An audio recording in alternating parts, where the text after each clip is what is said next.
Hello and welcome to learning with Srinath. ఈరోజు మన ఈనాడు ఎడిటోరియల్లో భాగంగా గ్రామీణ నిరుపేదలకు ఆసరా సమర్థ నిర్వహణతోనే ఉపాధికి హామీ అని చెప్పేసి ఎడిటోరియల్ రావడం జరిగింది. దీని గురించి మనం డీటెయిల్గా అనలైజ్ చేద్దాం. అలాగే ఎగ్జామ్ పాయింట్ ఆఫ్ వ్యూ ఒక మెయిన్స్ క్వశ్చన్ ఇద్దాం. దానికి మీరు ఆన్సర్ రాసి మన టెలిగ్రామ్ గ్రూప్లో పోస్ట్ చేయండి. దీని ద్వారా మీ ఆన్సర్ రైటింగ్లో ఎక్కడెక్కడ ఇంప్రూవ్ చేసుకున్న దానిపై ఒక స్పష్టత ఏర్పడుతుంది అనమాట. అలాగే మనం దీనికి మోడల్ నోట్స్ కూడా ఇస్తాం కాబట్టి ఆ నోట్స్లో ఓ రిలవెంట్ ఫ్యాక్ట్లు ఉంటాయి. దాన్ని మీరు మీ ఆన్సర్ రైటింగ్లో మంచిగా యూజ్ చేసుకోవడానికి, ఎఫెక్టివ్గా ఆన్సర్ రాయడానికి ఉపయోగించుకోవచ్చు అనమాట. కాబట్టి మన ఇనిషియేటివ్ని సక్సెస్ఫుల్లీ యూటిలైజ్ చేసుకోండి. మన ఛానల్ని ప్రోత్సహించడానికి మీ కుటుంబ సభ్యులకి, మీ ఫ్రెండ్స్కి మన ఛానల్ని షేర్ చేయండి అనమాట. వాళ్ళని సబ్స్క్రైబ్ చేసుకొని చెప్పండి. అలాగే మన టెలిగ్రామ్ ఛానల్లో కూడా జాయిన్ కమ్మని చెప్పండి అనమాట. అయితే మీకేమైనా డౌట్స్ ఉంటే కూడా కామెంట్ సెక్షన్లో కానీ అలాగే టెలిగ్రామ్ గ్రూప్లో కానీ మీరు పోస్ట్ చేయొచ్చు. దాన్ని మనం ఆన్సర్ కంపల్సరీ ఇద్దాం. మీ డౌట్స్ని క్లారిఫై చేద్దాం అనమాట.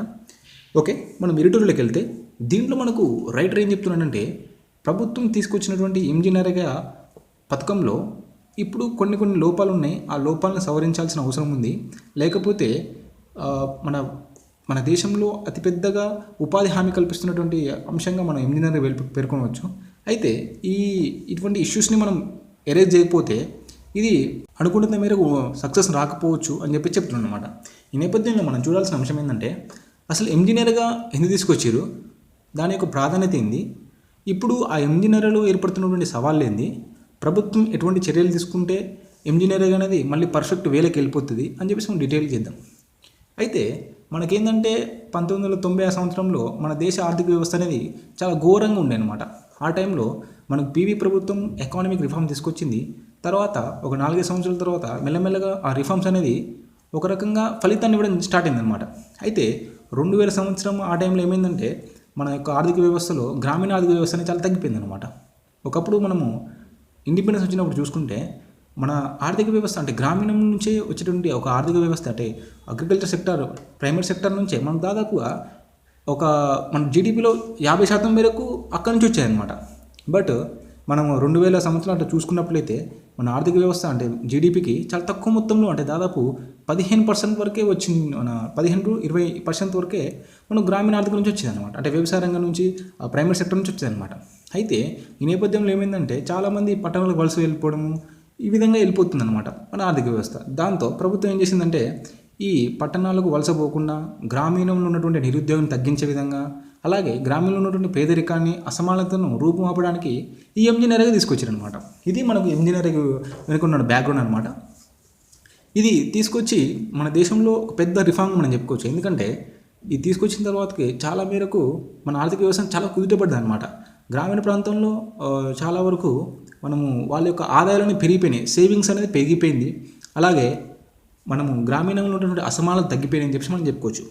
ఇది మనకు ఇంజనీరింగ్ వల్ల ప్రాధాన్యత అని చెప్పుకోవచ్చు. అంటే మేజర్ ఇంకా చూసుకున్నట్లయితే ఈ ఇంజనీరింగ్ ఇటీవల కాలంలో చాలా ఎఫెక్టివ్గా పనిచేసిందని చెప్పుకోవచ్చు. ఎందుకంటే కరోనా సంక్షోభం కాలంలో చాలామంది పట్టణ ప్రాంతాల నుంచి గ్రామీణ ప్రాంతాలకు వెళ్ళడం జరిగిందనమాట.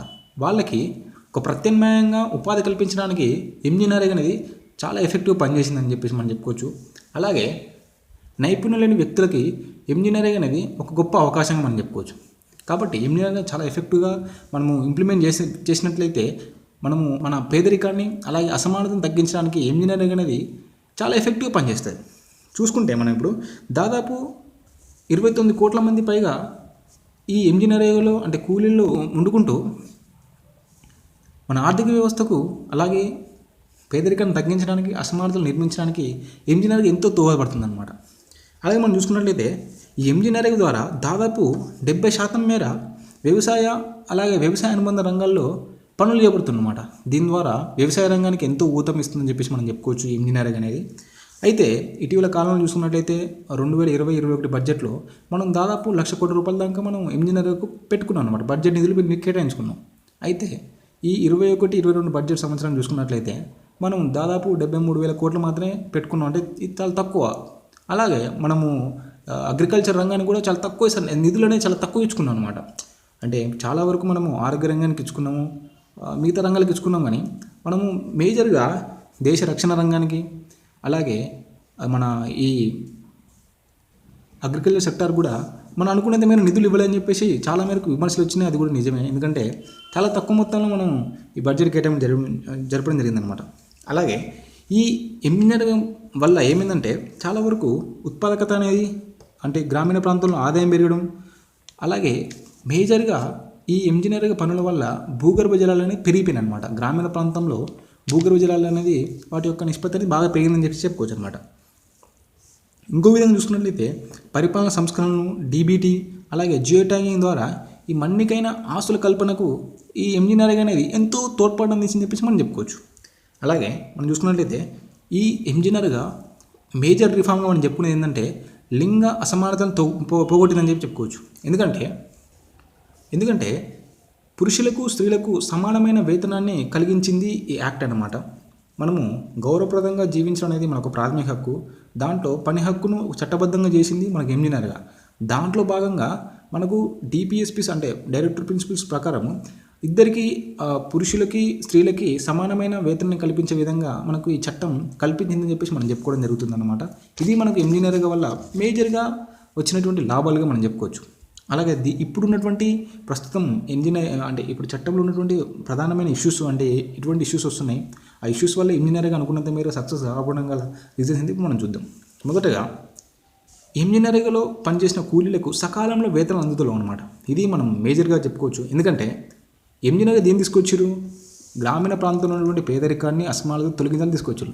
బట్ ఏంటంటే వాళ్ళు పని చేస్తున్నారు, వాళ్ళకి సకాలంలో డబ్బులు ఇవ్వడం వల్ల మనం అనుకున్న యొక్క ఎయిమ్ అనేది తప్పిపోతుంది. మొత్తానికి ఏమవుతుంది, మళ్ళీ ఆటోమేటిక్గా వీళ్ళు పని చేస్తున్నారు కానీ డబ్బులు రాకపోవడంతో మళ్ళీ పావర్టీ పెరిగిపోవడము, అసమానతలు పెరిగిపోవడం జరుగుతుందన్నమాట. ఇది మనం ఒక మేజర్ మైనస్ పాయింట్ మనం చెప్పుకోవచ్చు.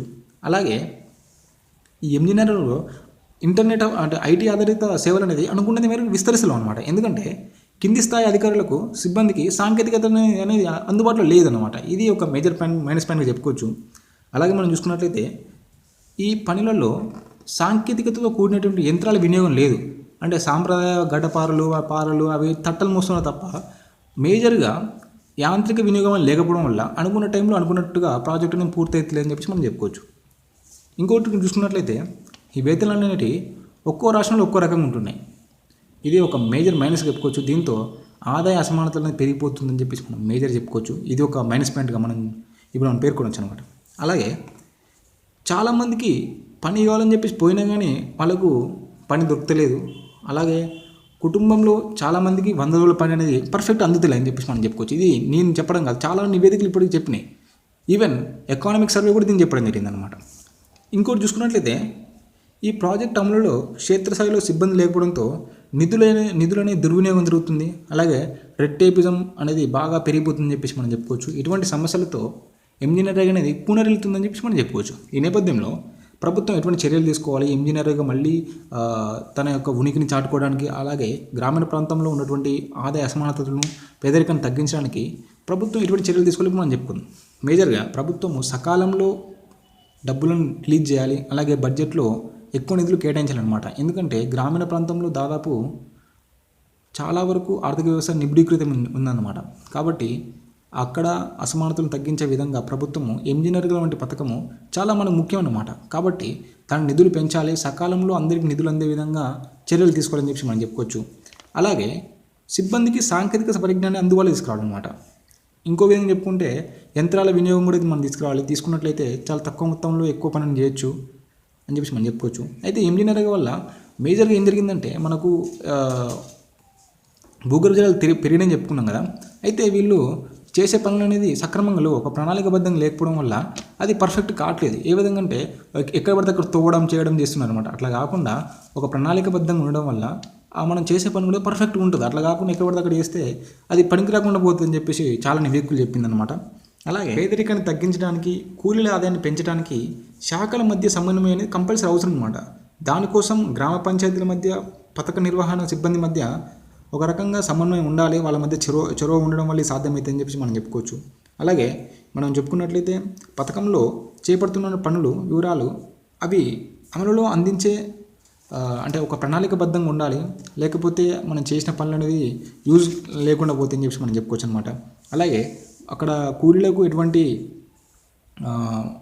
సౌకర్యాలు ఉన్నాయి, ఎటువంటి హక్కులు ఉన్నాయి అనే దానిపై కంపల్సరీగా ప్రజలకు అవగాహన కల్పించాలన్నమాట.